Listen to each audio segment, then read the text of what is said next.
Chapter 13. Then I saw in my dream that the shepherds had them to another place in a bottom, where was a door in the side of a hill, and they opened the door, and bid them look in.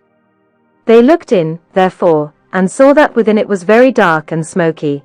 They also thought that they heard there a rumbling noise as of fire, and a cry of some tormented, and that they smelt the scent of brimstone. Then said Christian, What means this? The shepherds told them, This is a byway to hell, a way that hypocrites go in at, namely, such as sell their birthright, with Esau, such as sell their master, with Judas, such as blaspheme the gospel, with Alexander, and that lie and dissemble, with Ananias and Sapphira his wife. Then said Hopeful to the shepherds, I perceive that these had on them, even every one, a show of pilgrimage, as we have now, had they not? Shepherds. Yes, and held it a long time too. Hopeful. How far might they go on in pilgrimage in their day, since they notwithstanding were thus miserably cast away? Shepherds. Some further, and some not so far, as these mountains. Then said the pilgrims one to another, We had need to cry to the strong for strength. Shepherds. Aye, and you will have need to use it, when you have it, too. By this time the pilgrims had a desire to go forward, and the shepherds a desire they should. So they walked together towards the end of the mountains. Then said the shepherds one to another, Let us here show to the pilgrims the gates of the celestial city, if they have skill to look through our perspective glass. The pilgrims then lovingly accepted the motion, so they had them to the top of a high hill, called Clear, and gave them their glass to look. Then they essayed to look, but the remembrance of that last thing that the shepherds had showed them, made their hands shake, by means of which impediment, they could not look steadily through the glass, yet they thought they saw something like the gate, and also some of the glory of the place. Then they went away, and sang this song, thus, by the shepherds, Secrets are revealed, which from all other men are kept concealed come to the shepherds, then, if you would see things deep, things hid, and that mysterious be. When they were about to depart, one of the shepherds gave them a note of the way. Another of them bid them beware of the flatterer. The third bid them take heed that they sleep not upon the enchanted ground. And the fourth bid them God speed. So I awoke from my dream. And I slept, and dreamed again, and saw the same two pilgrims going down the mountains along the highway towards the city. Now, a little below these mountains, on the left hand, lieth the country of Conceit, from which country there comes into the way in which the pilgrims walked, a little crooked lane. Here, therefore, they met with a very brisk lad, that came out of that country, and his name was Ignorance. So Christian asked him from what parts he came, and whither he was going. Ignorance. Sir, I was born in the country that lieth off there, a little on the left hand, and I am going to the celestial city. Christian. But how do you think to get in at the gate? For you may find some difficulty there. Ignorance. As other good people do, said he. Christian. But what have you to show at that gate, that may cause that the gate should be opened to you? Ignore. I know my Lord's will, and I have been a good liver. I pay every man his own. I pray, fast, pay tithes, and give alms, and have left my country for whither I am going. Christian. But thou camest not in at the wicket gate, that is at the head of this way. Thou camest in hither through that same crooked lane, and therefore, I fear, however thou mayest think of thyself, when the reckoning day shall come, thou wilt have laid to thy charge that thou art a thief and a robber, instead of getting admittance into the city. Ignorance. Gentlemen, ye be utter strangers to me. I know you not. Be content to follow the religion of your country, and I will follow the religion of mine. I hope all will be well. And as for the gate that you talk of, all the world knows that that is a great way off of our country. I cannot think that any man in all our parts doth so much as know the way to it, nor need they matter whether they do or no, since we have, as you see, a fine pleasant green lane, that comes down from our country, the next way into the way. When Christian saw that the man was wise in his own conceit, he said to Hopeful, whisperingly, There is more hope of a fool than of him. And said, Moreover, when he that is a fool walketh by the way, his wisdom faileth him, and he saith to every one that he is a fool. What, shall we talk further with him, or outgo him at present, and so leave him to think of what he hath heard already, and then stop again for him afterwards, and see if by degrees we can do any good to him? Then said Hopeful, Let ignorance a little while now muse on what is said, and let him not refuse good counsel to embrace, lest he remain still ignorant of what's the chiefest gain. God saith, Those that no understanding have, although he made them he will not save. Hopeful. He further added, It is not good, I think, to say all to him at once. Let us pass him by, if you will, and talk to him anon, even as he is able to bear it. So they both went on, and ignorance he came after. Now when they had passed him a little way, they entered into a very dark lane, where they met a man whom 7 devils had bound with 7 strong cords, and were carrying of him back to the door that they saw on the side of the hill. Now good Christian began to tremble, and so did Hopeful his companion, yet as the devils led away the man, Christian looked to see if he knew him, and he thought it might be one turn away, that dwelt in the town of apostasy. But he did not perfectly see his face, for he did hang his head like a thief that is found. But being once past, Hopeful looked after him, and espied on his back a paper with this inscription, Wanton Professor, and Damnable Apostate. Then said Christian to his fellow, Now I call to remembrance that which was told me of a thing that happened to a good man hereabout. The name of the man was Little Faith, but a good man, and he dwelt in the town of Sincere. The thing was this, at the entering in at this passage, there comes down from Broadway Gate, a lane called Dead Man's Lane, so called because of the murders that are commonly done there, and this Little Faith going on pilgrimage, as we do now, chanced to sit down there and slept. Now there happened, at that time, to come down the lane from Broadway Gate, 3 sturdy rogues, and their names were Faint Heart, Mistrust, and Guilt, 3 brothers, and they espying Little Faith, where he was, came galloping up with speed. Now the good man was just awake from his sleep, and was getting up to go on his journey. So they came up all to him, and with threatening language bid him stand. At this, Little Faith looked as white as a cloud, and had neither power to fight nor fly. Then said Faint Heart, Deliver thy purse. But he making no haste to do it, for he was loath to lose his money, Mistrust ran up to him, and thrusting his hand into his pocket, pulled out thence a bag of silver. Then he cried out, Thieves! Thieves! With that, Guilt, with a great club that was in his hand, struck Little Faith on the head, and with that blow felled him flat to the ground, where he lay bleeding as one that would bleed to death. All this while the thieves stood by. But, at last, they hearing that some were upon the road, and fearing lest it should be one great grace, that dwells in the city of good confidence, they betook themselves to their heels, and left this good man to shift for himself. Now, after a while, Little Faith came to himself, and getting up, made shift to scrabble on his way. This was the story.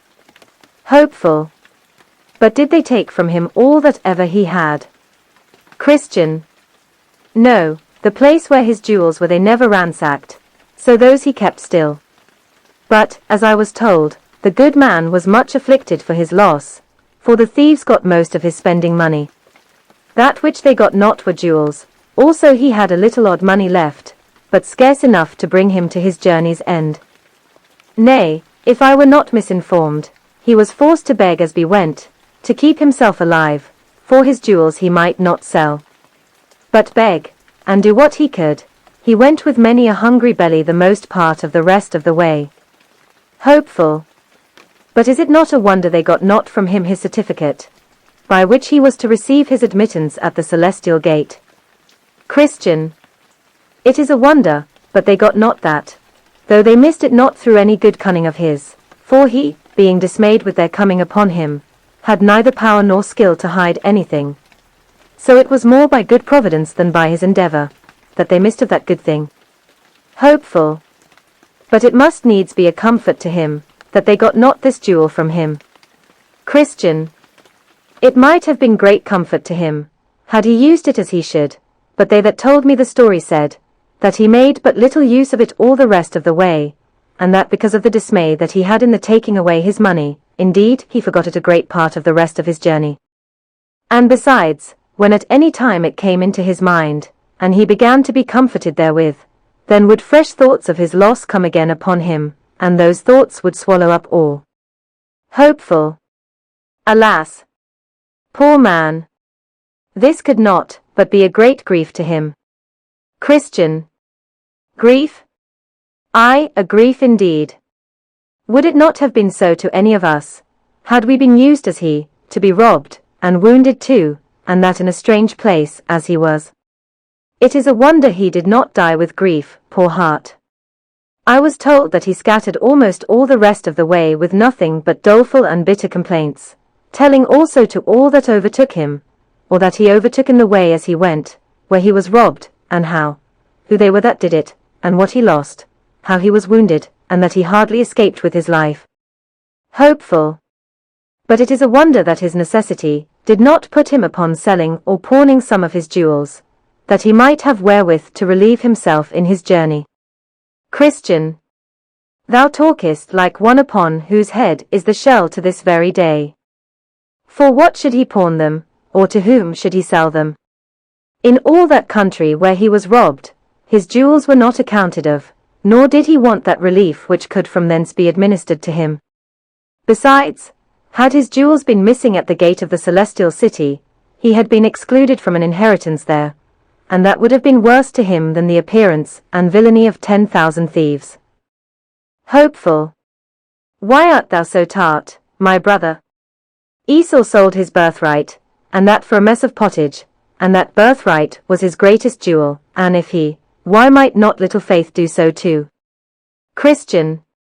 Esau did sell his birthright indeed, and so do many besides, and by so doing exclude themselves from the chief blessing, as also that caitiff did. But you must put a difference betwixt Esau and little faith, and also betwixt their estates. Esau's birthright was typical, but little faith's jewels were not so. Esau's belly was his God, but little faith's belly was not so. Esau's want lay in his fleshly appetite, little faith's did not so. Besides, Esau could see no further than to the fulfilling of his lusts. Behold, I am at the point to die, and what profit shall this birthright do me? But little faith, though it was his lot to have but a little faith, was by his little faith kept from such extravagances, and made to see and prize his jewels more than to sell them, as Esau did his birthright.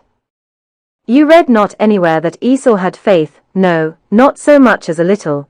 Therefore no marvel if, where the flesh only bears sway, if he sells his birthright, and his soul and all, and that to the devil of hell, for it is with such, as it is with the ass, who in her occasions cannot be turned away.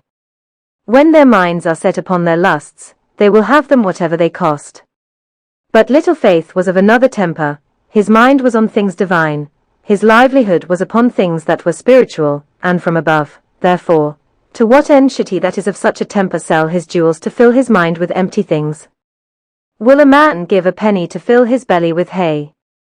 Or can you persuade the turtle dove to live upon carrion like the crow? Though faithless ones can, for carnal lusts, pawn, or mortgage, or sell what they have, and themselves outright to boot, yet they that have faith, saving faith, though but a little of it, cannot do so. Here, therefore, my brother, is thy mistake. Hopeful. I acknowledge it, but yet your severe reflection had almost made me angry.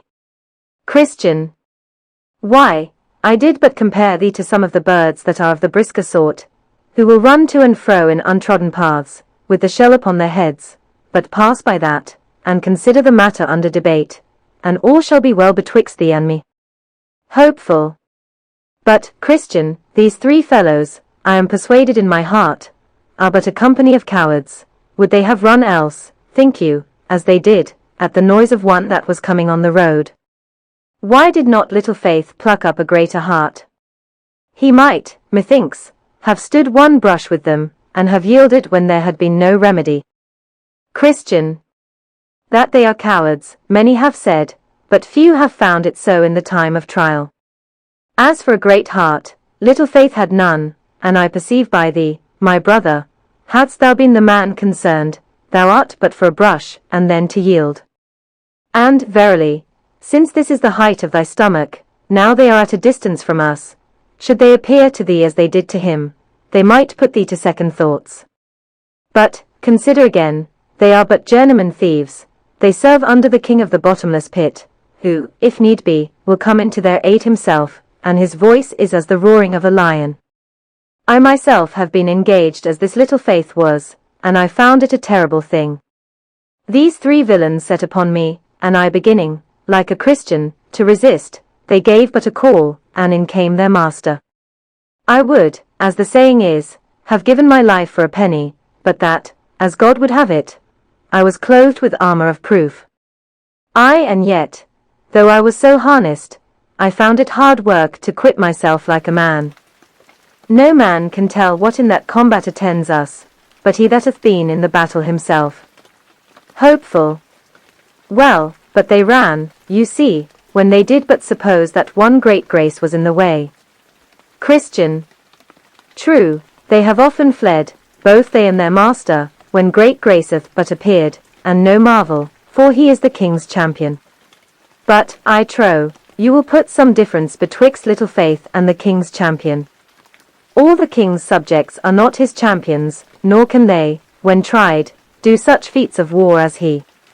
Is it meet to think that a little child should handle Goliath as David did?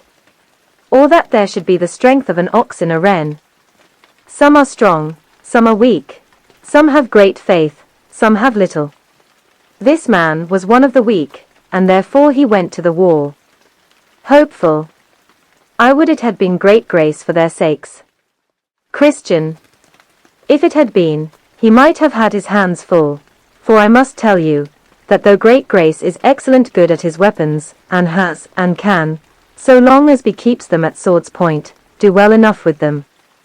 Yet, if they get within him, even faint heart, mistrust, or the other, it shall go hard, but they will throw up his heels.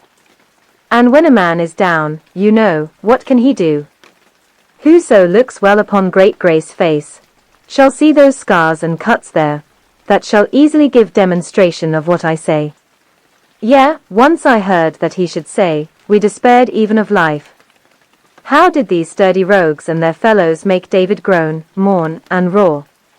Yea, Heman and Hezekiah, too, though champions in their day, were forced to bestir them, when by these assaulted, and yet, notwithstanding, they had their coats soundly brushed by them. Peter, upon a time, would go try what he could do, but though some do say of him that he is the prince of the apostles, they handled him so, that they made him at last afraid of a sorry girl. Besides, their king is at their whistle. He is never out of hearing, and if at any time they be put to the worst, he, if possible, comes in to help them, and of him it is said, the sword of him that layeth at him cannot hold. The spear, the dart, nor the habergeon, he esteemeth iron as straw, and brass as rotten wood. The arrow cannot make him flee, sling stones are turned with him into stubble. Darts are counted as stubble. He laugheth at the shaking of a spear, what can a man do in this case? It is true, if a man could, at every turn, have Job's horse, and had skill and courage to ride him, he might do notable things, for his neck is clothed with thunder, he will not be afraid of the grasshopper, the glory of his nostrils is terrible, he poeth in the valley, and rejoiceth in his strength, he goeth on to meet the armed men. He mocketh at fear, and is not affrighted, neither turneth he back from the sword.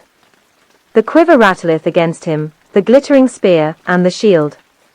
He swalloweth the ground with fierceness and rage, neither believeth he that it is the sound of the trumpet. He saith among the trumpets, Ha, ha. And he smelleth the battle afar off, the thunder of the captains, and the shouting, but for such footmen as thee and I are, let us never desire to meet with an enemy, nor vaunt as if we could do better, when we hear of others that they have been toiled, nor be tickled at the thoughts of our own manhood, for such commonly come by the worst when tried. Witness Peter, of whom I made mention before. He would swagger, he would, as his vain mind prompted him to say, do better, and stand more for his master than all men, but who so foiled, and run down by these villains, as he. When, therefore, we hear that such robberies are done on the king's highway, two things become us to do, 1. To go out harnessed, and to be sure to take a shield with us. For it was for want of that he that laid so lustily at Leviathan could not make him yield, for, indeed, if that be wanting, he fears us not at all. Therefore, he that had skill hath said, above all, taking the shield of faith, wherewith ye shall be able to quench all the fiery darts of the wicked, 2. It is good, also, that we desire of the king a convoy, yea, that he will go with us himself. This made David rejoice when in the valley of the shadow of death, and Moses was rather for dying where he stood, than to go one step without his God. O my brother, if he will but go along with us, what need we be afraid of 10,000s that shall set themselves against us?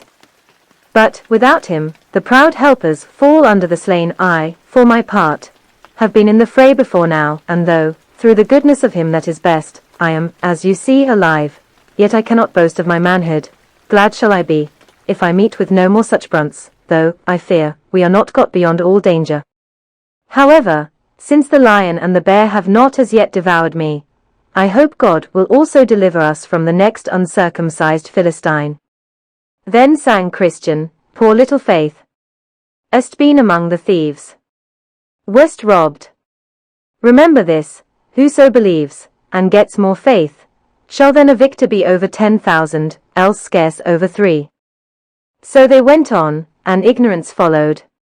They went then till they came at a place where they saw a way put itself into their way, and seemed withal to lie as straight as the way which they should go, and here they knew not which of the two to take, for both seemed straight before them, therefore, here they stood still to consider. And as they were thinking about the way, behold a man, black of flesh, but covered with a very light robe, came to them, and asked them why they stood there. They answered, they were going to the celestial city, but knew not which of these ways to take. Follow me, said the man, it is thither that I am going. So they followed him in the way that but now came into the road, which by degrees turned them so from the city that they desired to go to, that, in little time, their faces were turned away from it. Yet they followed him. But by and by, before they were aware, he led them both within the compass of a net, in which they were both so entangled, that they knew not what to do. And with that the white robe fell off the black man's back. Then they saw where they were. Wherefore, there they lay crying some time, for they could not get themselves out. Christian. Then said Christian to his fellow, now do I see myself in an error. Did not the shepherds bid us beware of the flatterers? As is the saying of the wise man, so we have found it this day, a man that flattereth his neighbor, spreadeth a net for his feet. Hopeful. They also gave us a note of directions about the way, for our more sure finding thereof, but therein we have also forgotten to read, and have not kept ourselves from the paths of the destroyer. Here David was wiser than we, for, saith he, concerning the works of men, by the word of thy lips, I have kept me from the paths of the destroyer. Thus they lay bewailing themselves in the net. At last they espied a shining one coming towards them, with a whip of small cord in his hand. When he was come to the place where they were, he asked them whence they came, and what they did there. They told him that they were poor pilgrims going to Zion, but were led out of their way by a black man, clothed in white, who bid us, said they, follow him, for he was going thither too. Then said he with the whip, it is flatterer, a false apostle, that hath transformed himself into an angel of light. So he rent the net, and let the men out. Then said he to them, follow me, that I may set you in your way again. So he led them back to the way which they had left to follow the flatterer. Then he asked them, saying, where did you lie the last night? They said, with the shepherds, upon the delectable mountains. He asked them then, if they had not of those shepherds a note of direction for the way. They answered, yes. But did you, said he, when you were at a stand, pluck out and read your note? They answered, no. He asked them, why? They said, they forgot. He asked, moreover, if the shepherds did not bid them beware of the flatterer. They answered, yes, but we did not imagine, said they, that this fine-spoken man had been he. Then I saw in my dream, that he commanded them to lie down, which, when they did, he chastised them sore, to teach them the good way wherein they should walk. And as he chastised them, he said, As many as I love, I rebuke and chasten, be zealous, therefore, and repent. This done, he bid them go on their way, and take good heed to the other directions of the shepherds. So they thanked him for all his kindness, and went softly along the right way, singing, Come hither, you that walk along the way, see how the pilgrims fare that go astray. They catched are in an entangling net, cause they good counsel lightly did forget. 'Tis true, they rescued were, but yet you see, they are scourged to boot. Let this your caution be. Now, after a while, they perceived, afar off, one coming softly and alone, all along the highway to meet them. Then said Christian to his fellow, Yonder is a man with his back toward Zion, and he is coming to meet us. Hopeful. I see him, let us take heed to ourselves now, lest he should prove a flatterer also. So he drew nearer and nearer, and at last came up unto them. His name was Atheist, and he asked them whither they were going. Christian. We are going to the Mount Zion. Then Atheist fell into a very great laughter. Christian. What is the meaning of your laughter? Atheist.